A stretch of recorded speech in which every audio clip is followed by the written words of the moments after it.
Ako nga pala si Bona. Sasabihin kong 25 anyos na ako ngayon para alam ninyong sa edad na eksaktong 18 ay nadonselya na ako ni Boy Large.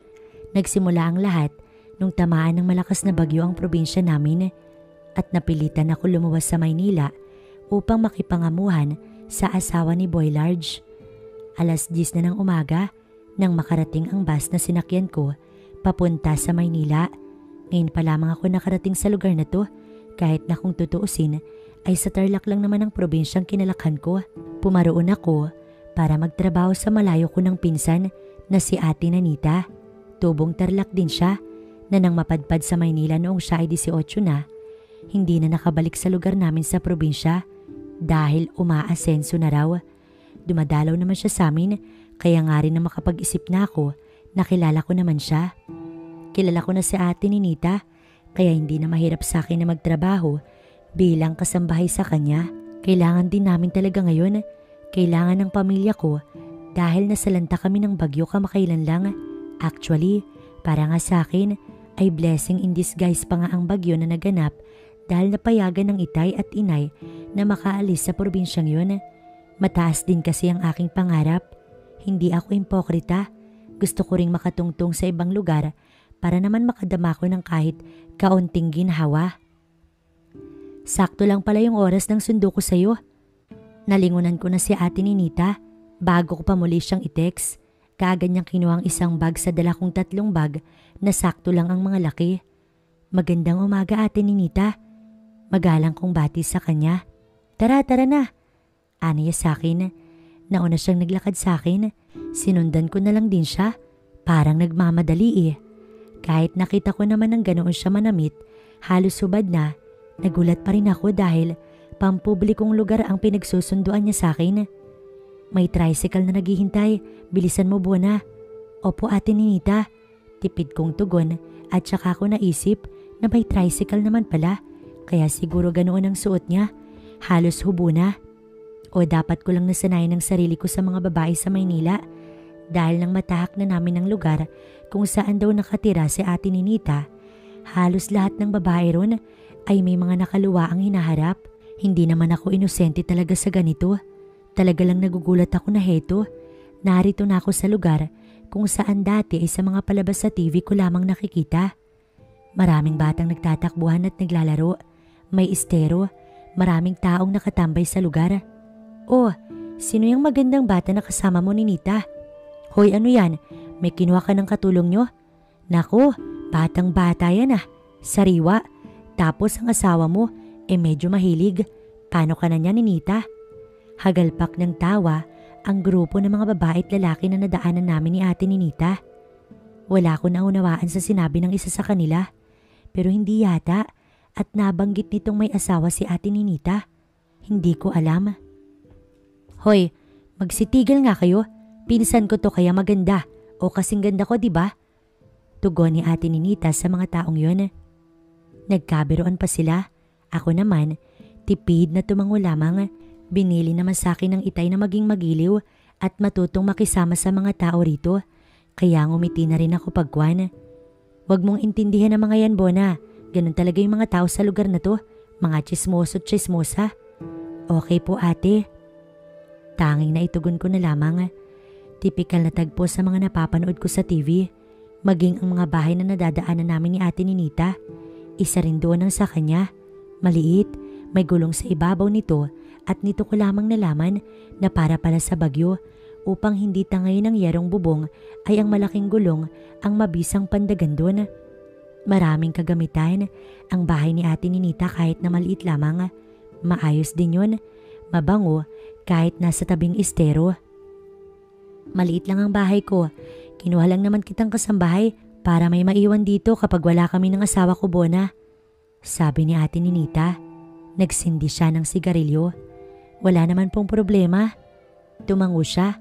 Bumuga ng usok pa itaas. May magiging kwarto ka naman dyan. Dati ang bodega. Pinalinis ko na yun kay Kuya Boy mo. Siya nga pala. Maya-maya lang nandito na yun. Okay lang ba kung ikaw na ang magsaing ngayon? Tutal kasi, nandyan ka naman na. Magpapalinis ako ng kuko sa kapitbahay kong nagmamanicure at pedicure. Diyan yun sa kabila. Sarado mo na lang tong pintuan. Sige ate, agad kong pagpayag. Nang maiwan ako sa bahay, naligo muna ako pagkasain ko bago ako nagpasyang magwalis-walis muna ron. Magaan naman ang pakiramdam ko sa bahay na yun. Wala akong pangamba na nakakapa sa aking sarili na kadalasan nangyayari sa akin kapag nasa bagong lugar ako. Ilang sandali pa, hindi pa man ako natatapos magwalis nang may kumatok sa pintuan. Nita, pakibilis, naiihina ako. Ang kung sinong nasa likod ng pintuan. Boses lalaki. Saglit ho. Sagot ko naman. Bago kasi mabuksan ang pinto, may dalawang kalawit pa na pipihitin. Sinarado ko talagang sadya yun dahil iyon ang bili ni ate ni Nita. Bakit ang tagal? Nabitin ang sinasabi ng lalaki na pagbuksan ko nang magkatitigan kami. Siguro dahil nagulat siya na hindi ako si ate ni Nita. Pero mas nagulat yata siya nang bungaran siya ng dibdib kong medyong nakalitaw pala. Naramdaman ko na lamang kasi na sa parting iyon ng katawan ko ang malamig na simoy ng hangin mula sa labas. Otomatiko kong inayos ang suot kong sando. Dahil nakaligo na nga ako, yun ang sinuot ko para presko dahil nasa bahay lang din naman ako. Wala po si ate, nagpamanicure sa bahay. Ang sabi ko na lamang, binaliwala ko na lamang ang malagkit na titig niya sa akin. Hindi ako pinansin ng lalaki. Dire-diretso siyang pumasok sa bahay. Nagtungo siya sa gawing kusina. Nagtingin-tingin doon ng pagkain. May pagkain na naman. Nakapagsaing na kasi ako gaya ng bili ni ate ni Nita. Sino ka? Anong pangalan mo? Napalunok ako. Kimiri na naipit ko ang aking buhok sa likod ng aking tenga. Ewan ko ba kung bakit tila nakakagulat para sa akin ang baritonong boses ng aking kausap. Bona po. Ikaw yung nabanggit Nita sa akin na pinsan niyang makakasama namin dito sa bahay. Ako nga po kuya. Boy, tawagin mo na lamang akong kuya boy. Sansala niya sa aking sinasabi. Ngumiti siya. Yung klase ng ngiti na makalaglag panloob. Alam ko dahil parang ang gwapo niya sa paningin ko nang bigla niyang gawin yun. Boy, kuya boy, sige po, tatandaan ko po yan. Tipid ko na lamang sambit. Nagkusa akong kumuha ng pitchel ng tubig pagkuhan. Napuna ko kasi na hindi kumuha ng tubig si kuya boy kahit nagsisimula na siyang kumain. Agad kong inilapag iyon sa tabi ni kuya boy. Sinalinan ko na rin ng tubig ang baso. Salamat, bulong niya. Paitaas niya akong tinignan. Sadyang hinuli niya ang aking mga mata. Ilang taon ka na nga pala? 17 po. Wow! Komento niya. Hindi ko alam kung bakit niya iyon nasambit. Hindi na lang ako nagpakita ng kahit anong reaksyon patungkol doon. Kailan ka naman mag-18? 2 months from now po. Sagot ko na lang ulit sa tanong ni Kuya Boy. Malapit na. Aniya naman, pagkasambit niya noon, pinagmasdan niya ako mula ulo hanggang paa. Nagulat ako o baka feeling ko lang. Mabilis lang din naman kasang ginawa niyang paghagod sa aking kabuuan. Ang pinagtataka ko lang ay kung anong mainit na kumiliti sa ibang parte ng aking katawan nang pagmasdan niya ako. Ngayon ko lamang kasi yun naramdaman. Agad na akong tumalikod. 17 lang ako pero dahil sa hirap ng buhay ay maaga naman ako nag-matured. Bago sa akin ang pakiramdam na yun. Pero alam ko at dama kong hindi dapat pinapansin pa ang mga ganoong kakatuwang pakiramdam. Bumuntong hininga na lang ako at naipilig na lamang ang aking ulo upang maalis ang kung anong naglalaro sa aking isipan. Naging matiwasay naman ang buhay ko habang naroon ako sa Manila. Mabait sa akin si ate ni Nita at Kuya Boy. Pinag-aral nila ako. Nakakapagod pero ayos lang. Ilan lamang ba ang mga taong napadpad sa Maynila na swerteng may libreng tirahan, may nagpapaaral at may trabaho na kahit papaano nakakatulong sa pamilya. Kaya oo, maswerte na ako. Nasa bahay na kaya siya? Hindi ko maiwasan na mapatanong sa aking sarili habang naglalakad ako pa uwi. Naroon na kasi ako sa kanto, kabababa ko lamang ng jeep. Si Kuya Boy ang aking tinutukoy. Umaasa ako na nasa bahay na siya at kanina kasi dumaan siya sa school upang iabot sa akin ang isang balot ng hopya. Delivery truck driver kasi siya. Napadaan daw sa school kanina kaya hinatiran ako ng hopya. Nakakatawa nga at napagkamalan ng mga kaibigan ko na BF ko siya. Nakakatawa ngunit nakakakilig din. Sa totoo lang, sobrang bait nga sa akin ni Kuya Boy. Parati niya akong binibigay ng mga regalo na hindi ko naman hiniling. At ewan ko ba, kilig yata itong nararamdaman ko. Ang lakas kasi ng pintig ng puso ko habang yakap ko ang hopya na sadyang hindi ko kinain kanina. Masarap kasi yun, kaparisay kape. Sigurado rin ako na habang kinakain ko tumamaya, mapapangiti ako. Pero ang ngiting inaasahan ko ay hindi naman naganap.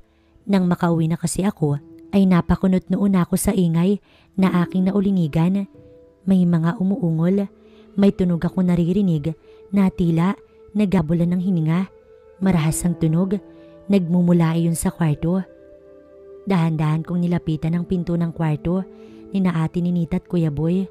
Hindi ko na halos na malayan, napigil ko na pala ang hininga ko na mga oras na yon. Nakakainganyo na masilip kung anong naghihintay sa akin nang dahil lamang sa ingay at kung anong tunog na yon.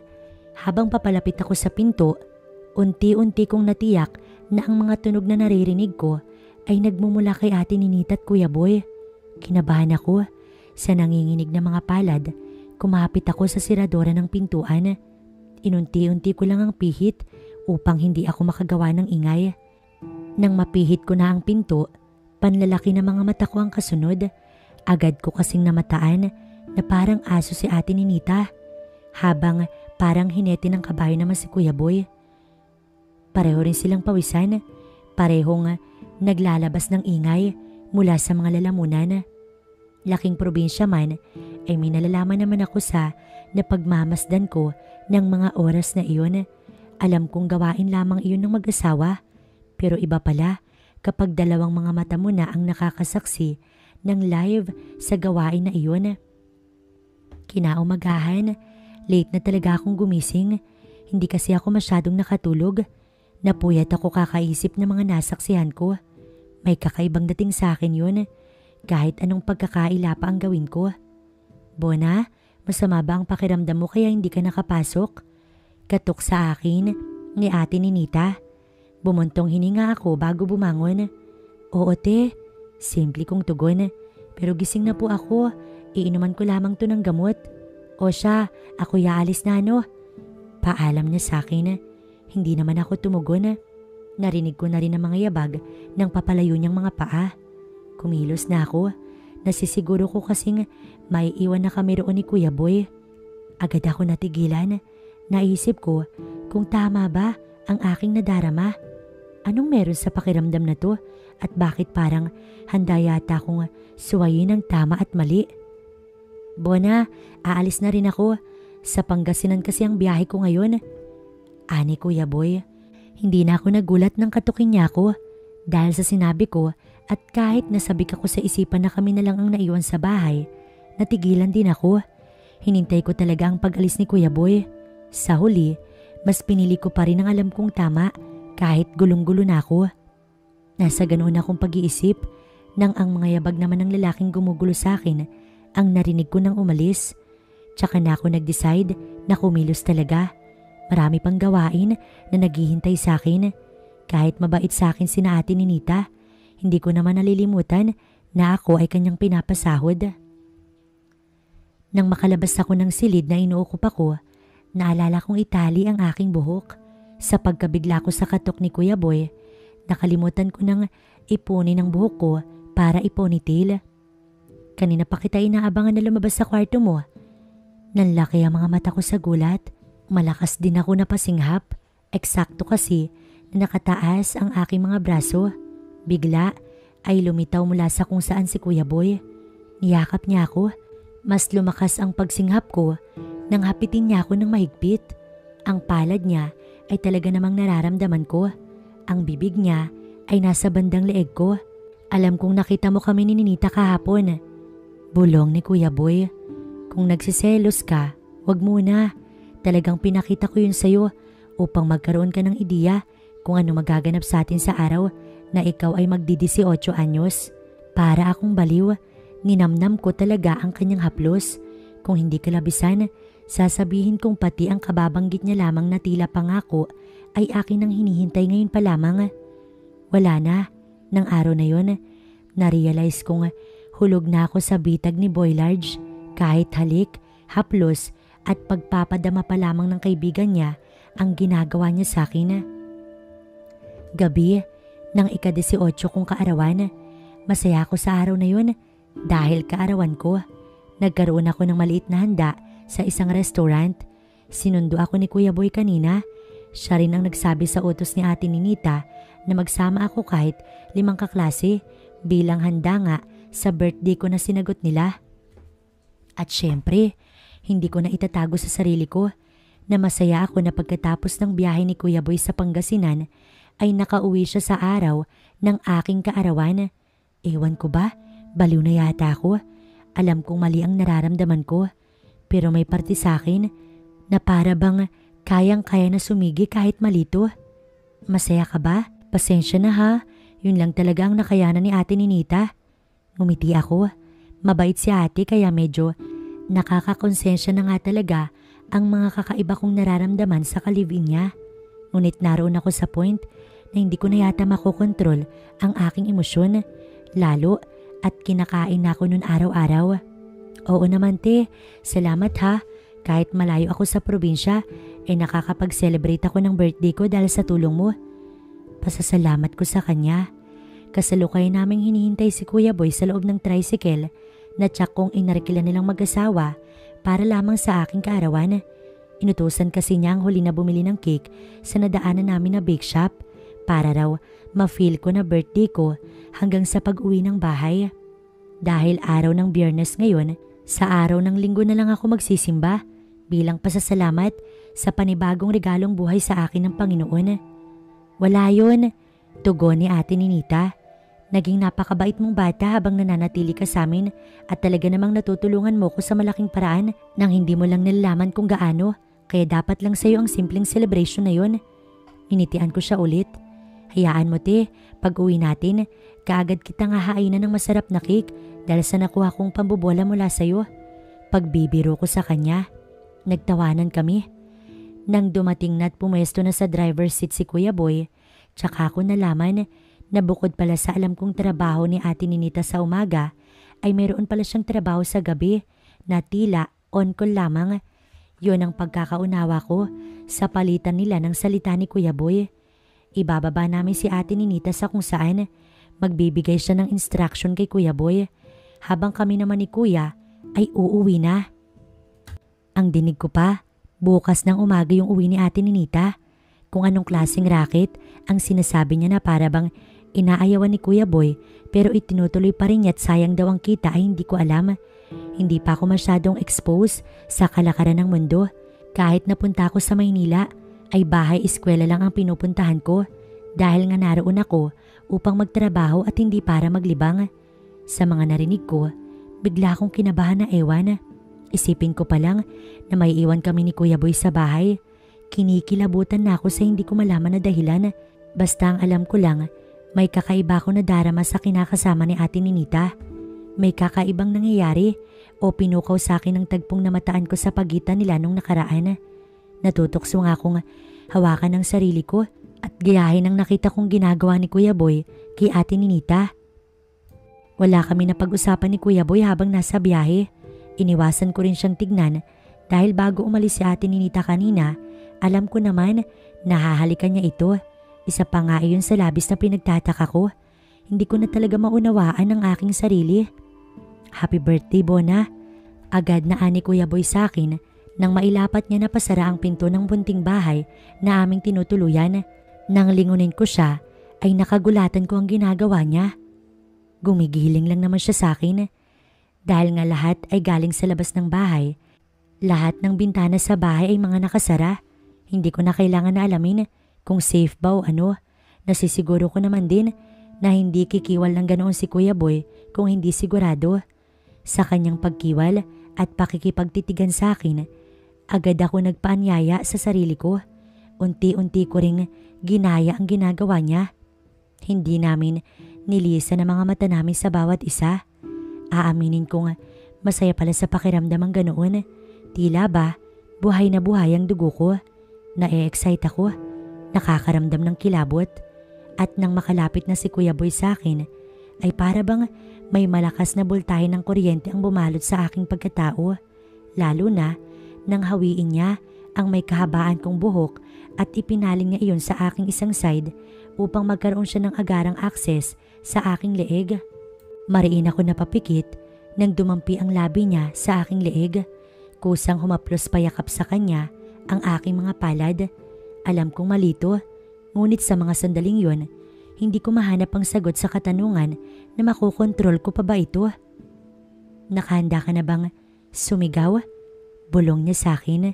Sinadya niyang dumikit ang kanyang labi sa aking tenga. Simpleng tango ang aking naisagot. Tila naman iyon lamang ang hinihintay ni Kuya Boy. Ang bilis ng pangyayari, walang salita. Nagulat na lamang ako na hindi man lang namalayan. Nahagdan pala ng bahay ang bubungad sa akin nang ipatalikod niya ako. Sa hagdan na iyon ng kanilang bahay, ginabayan niya ang mga palad ko kung saan ako nararapat na kumapit. At ilang sandali pa nga, nagsimula na si Kuya Boy. Talagang masasabi ko sa sarili ko na bumigay na nga ako. Heto, at napapapikit ako at hindi malaman ang gagawin ng mga oras na yun. Grabe pala ang pakiramdam habang ginagawa to. Sa isip-isip ko ay gusto ko pang maulit ito ng maraming beses dahil talaga namang ginagalingan ni Kuya Boy. Napakagaling niya. Hindi ko na mabilang kung ilang beses na may nangyari sa aming dalawa ni Kuya Boy, pero ang bawat detalye, bawat posisyon at bawat kaligayahan na aking nararamdaman sa aming pagsasalo ay hindi ko makakalimutan. Tinitigan ko siya, kasalukuyan siya nag-aayos ng sarili, ngunit halatang halata pa rin na tayong-tayo pa rin ang kanyang pinakatatago. Halatang sumuong sa mainit na balon, pawisan din ang gwapong mukha ni Kuya Boy. Mahal kita, Kuya Boy. Hindi na ako nahiyang aminin yun sa kanya. Sa gulat ko'y tumawa siya ng malakas. Nakakabing yun at hindi ko man tanggapin. Nakakawasak pa nga ng puso. Hindi yan pagmamahal, Bona. Nagkakamali ka. Pinatikim lang kita ng langit kaya mo yan nasasabi. Nakangisi niyang ani sa akin. Sinasabi ko na nga ba? Nag-warning na yung utak ko na mawawasak ako, ngunit hindi ako nakinig. Inamin ko pa talaga ang tunay kong nararamdaman. Pinahiya ko pa ang aking sarili. Mahal ang bilihin, Bona. Nagulat ako. Lumabas kasi mula sa banyo si Ate Ninita. Alam kong hindi ka naman tanga, Bona. Sabi sa akin ni Ate Ninita. So all along ay alam mo ang lahat? Mapait kong tanong sa kanya. Ang kapal ng mukha ni Kuya Boy. Nakakatingin pa siya sa akin. Sa mga oras na yun, maiyahambing ko siya sa demonyo. Ang bababoy nyo. Malakas akong tinawanan ni Ate Ninita. Binaboy mo ang sarili mo. Nagpauto ka sa lalaking to. Ikaw ang nagdala sa sarili mo sa pagkakamali mong yan, Bona. Gusto ko sanang depensa ng sarili ko, pero lintik na mga luha, naglanda sa aking pisngi. Bumaraan kung ano sa aking lalamunan, dahilan upang mahirapan akong huminga. Inakit ako ni Kuya Boy, pinahulog sa bitag niya, plinano nila. Pero bago ko makaramdam ng pagdadrama rito, ikukulta ko muna sa isipan ko yung tanong na bakit. Nilapitan ako ni Ate Ninita. Inipit niya ang buhok ko sa aking tenga. Marahil nagtataka ka kung bakit ka namin pinatuwad, Bona. Hindi ako nagsalita. Kuyom ko lamang ng mahigpit ang aking mga kamao. Hindi ko rin sila masumbatan ng higit sa nasabi ko na dahil may parte ko ang nagtutulak sa akin na iwasan na magalit ng sobra. Sayang ang natitirang enerhiya kung ilalaan ko sa galit. Nasisiguro ko kasi na ito na ang huling araw na pananatili ko sa bahay na yun, kung saan ginawa lang akong tanga pala ng mga taong inakala kong totoo ang hangarin na makatulong sa akin, ng taong inakala kong tunay na gusto ko at ang katawan ko, ng taong akala ko ay mahal din ako.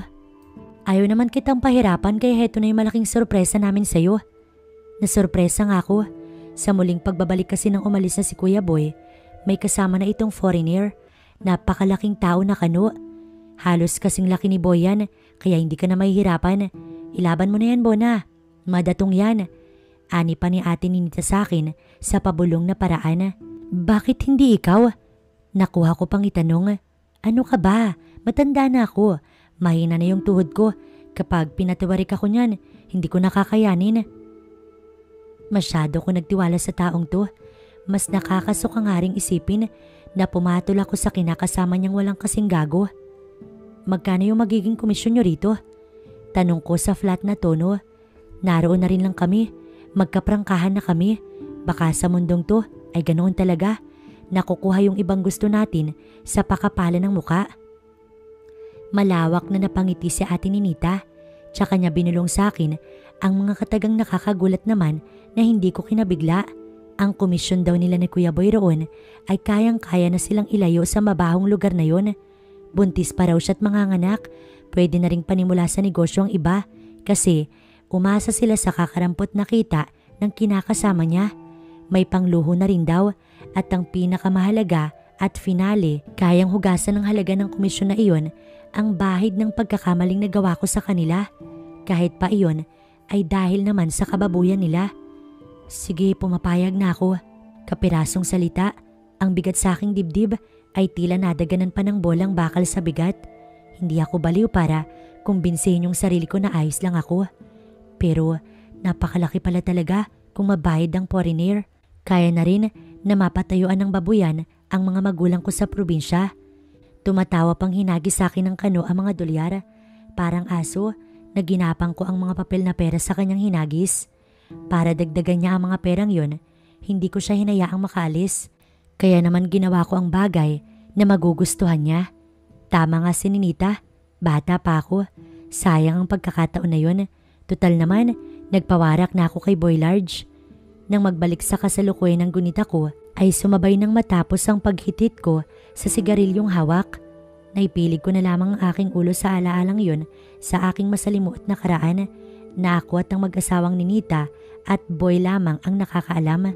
Hindi ko alam kung anong matinding aral ang maaaring mapulot ng iba sa kwento ko, pero sa tingin ko naman ay meron.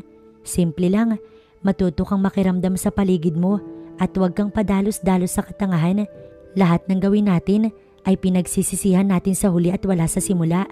Bago mo gawin ang isang bagay, bago ka sumuong sa isang sitwasyon o experience na bago sa'yo, siguraduhin mo na munang kakayanin mo ang aftermath nun.